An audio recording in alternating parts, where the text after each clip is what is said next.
Hello YouTube and welcome back to another Dare to Game video. Today we are playing the Last Oricru and I'm going to be showing you the top 5 best polearms in the game. And now, like I always say in these videos, it's unfortunate but I can't actually show you the locations of how to get these for two reasons. One of which being the map doesn't exist in this game. There's no map. So even if I showed you where I found it, I wouldn't be able to show you it on a map. So it'd be really hard for you to find it. And everything appears to be random. There's a couple static loot spawns, but nothing overly useful, at least based on my experience. And not for weapons, at least not in my experience. So unfortunately, I can't show you exactly where to get these, but everything is either going to be looted from enemies that you've killed or purchased basically right where I'm standing. So this is in the main city, and right in the center of it, there's this little market square. You can purchase things from the blacksmith or from this shop owner here, that shop owner there. There's that little ratkin shop right there, and then there's a guy inside this tavern over here, him right there behind the counter. All of them sell stuff, and so if any of these can be purchased, you'll find them available here. Otherwise, you're just going to have to kill enemies until they drop them. As unfortunate as that is, don't blame me, blame the game designers. But this list will show you which ones to hold on to if you get them, because they are quite good. So I'll start off at number 5. And at number 5, we have the Desolation, which is a large axe looking polearm. I would have called it a great axe, not a polearm, just because it doesn't look like a polearm. But with all that in mind, this one, well, I can just quick read. So polearms, the description for them says, the longest weapons in Wardania. While even slower than a two-handed sword, polearms deliver considerably more damage. They can be used to parry unless they have some special power instead. So polearms are going to be your high damage but very slow moving. So in this game, because the combat's as wonky as it is, they're not bad, because a lot of times you only have room for one attack before you have to go away, like to get out of the attack range anyway. So doing a ton of damage with that attack isn't a bad idea.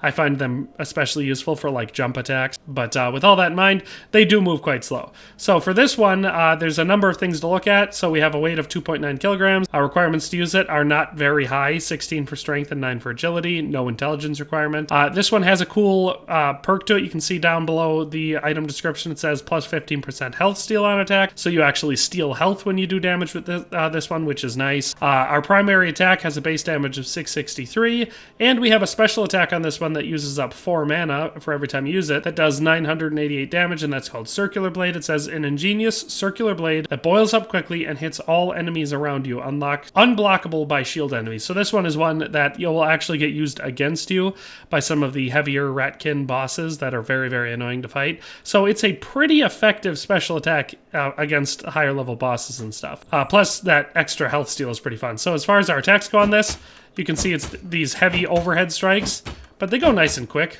You know, they're not nearly as slow as you might think. It's just that the follow-up on it isn't ridiculously fast, but I do like the Desolation.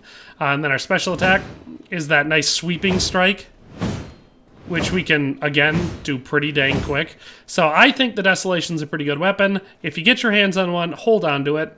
The only reason I would swap it out is if you get one with a better quality, you know, you get a standard one or even a superior one, then that's something to look out for. But the Desolation is a pretty good weapon, and it takes the number 5 spot on our polearms list. And at the number 4 spot, we have the Executioner's Regret, which is another large axe that, again, I probably wouldn't call a polearm because it looks more like a great axe, but, you know, whatever. As far as stuff to pay attention to on this one also does health steal on attacks. This one gives you a slight boost over the last one, which is why I placed it ahead of it. You get that plus 20% instead of 15%, so this one is also going to steal life from your enemies. This one has basically the same stuff otherwise, so our base damage on this is 854, so just a little bit higher. And then for our special attack, we once again have the Circular Blade, so it's that same thing where we're going to be able to hit all of your enemies all around you by using it. So pretty useful. Stats required to use this one are going to be 22 for strength and 11 for dexterity, no intelligence requirement. So again, a little bit higher on the strength, but the dexterity isn't ridiculous, and you don't need to be spec'd at all into intelligence. Pretty good weapon. Like I said, it's going to be really similar to the Desolation in a lot of effects. They're going to both have that health steal, and they both have the same basic movements and special attack. So this one's slightly slower, I would say, for your standard attack, but not ridiculously slow. And then we have that same special attack on it, and you can block with the polearms. So honestly, pretty solid weapon. Again, it's just going to come down to which one you find and which one you have the stats to use between the recommendation between the Desolation and the Executioner's Regret, but they're both pretty solid weapons. So that's number 4. Let's move on to number 3. So number 3, we've got this cool one with the electric looking blade on it, and this one is called the Electric Striker, which makes sense given the style of it.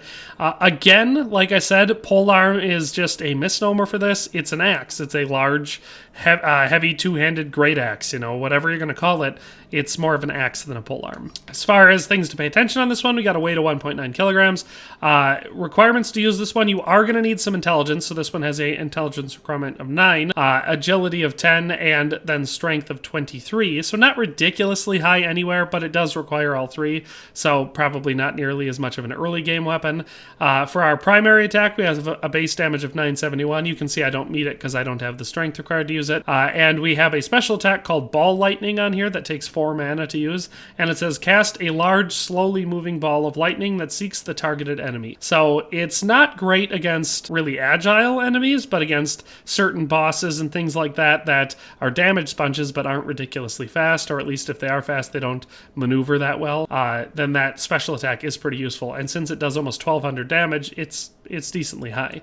So as far as our attack pattern on this one, it's going to be the same as the ones before it. We have those quick overhead strikes that I like so much. And then our special attack, we've got the sweeping thing now, but if we had a targeted enemy and when we did that, I think we have to meet all of the requirements to the special attack, but then you just have a targeted energy, and it does shoot a large ball of it. So pretty cool weapon. Like I said, considering the Desolation, Executioner's Regret, and Electric Striker are all very similar weapons, this one does edge it out. It has that cool ranged special attack to it and does the lightning damage and stuff, so it just takes the cake out of the 3 for me, but they're all pretty similar in style. Alright, and then at number 2, we've got our first one on the list that I would call a polearm. Now mind you, obviously, it's not something that would be historically authentic in any sort of Earth sense, but it does actually look like quite a few different polearms, just a little bit sized up. Pretty cool looking in my opinion, and it's got the whole lava magma type feel to it, which is cool. And so for this one, stats to pay attention to are going to be strength at 28, so it's got a nice high strength requirement, and agility of 13, no intelligence requirement. It does weigh 2.5 kilograms, so it's pretty heavy. This one has a base damage for its primary attack of 995, and you can see I've only got a worn variant here, so that will be higher for the better variants. But then we have the Fire Buff special attack, which takes 8 mana to use, so it's actually a decently high requirement there. But it says imbues user's weapon with fire damage. So much like the Electro Katana, which we talked about in our one-handed weapon, this one will just make your weapon deal fire damage for any attacks you do. So pretty useful, and you can obviously spec to increase fire damage on weapons and stuff. So it's good for specific fire type builds. But other than that, you can see that stats are too low, so there is no special sweeping attack with this one, unlike the other ones that we talked about, but it does give you the added fire damage. So I think it's a really good weapon. I've used it to great effect against especially enemies that are weak to fire damage, like the corrupted ones. So that's number 2. Let's move on to the number 1 best one I found in the game. All right, and so at number 1, we've got the Royal Halberd, which is a halberd. So if you look at it, it looks like a halberd. Obviously, the blade is disproportionately large for a halberd with a shaft of this size, but I will say that it looks more like a polearm than a great axe, so I won't complain about the design too much. As far as stats to pay attention to on this one, it has a decently high strength requirement of 27, 13 for agility, so not a beginner's weapon. It does weigh 2.6 kilograms. The primary attack base damage on this one is 1005, so decently high. And we're back to having the circular blade attack, with this one having 1141 damage for that. So it's got a really high base damage. It's the first one on the list to break 1000.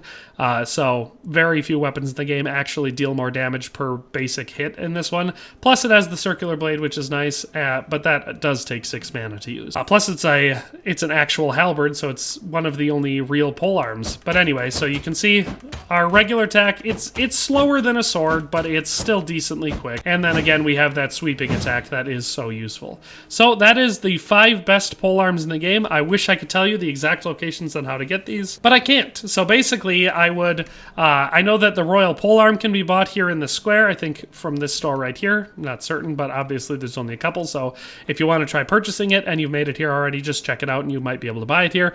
Otherwise, the Electric Striker is dropped most often by the corrupted type enemies that you'll see at later stages in the game, basically outside of the Civil War conflict. But the Desolation, Executioner's Regret, and Royal Halberd will all be dropped by the humanoid type enemies, and the Magma opener will be dropped by Ratkin type enemies, especially in the volcano. So those are the best tips I can give you for finding these. I wish I could be more specific, but the game design is to blame for that, not me. If you've got any polearms that you like better than these ones, why don't you go ahead and share those down in the comment section below. But in any case, thanks a ton for watching, and have a nice day, and we'll see you next time. Thanks for watching another Dare to Game video. If you like this video, please leave a like and a comment. If you haven't already, be sure to subscribe to the channel. If you like my content and would like to support this channel, consider becoming a member today for as little as $1.99 a month. It makes a huge difference. But in any case, thanks for watching and have a nice day. I'll see you next time.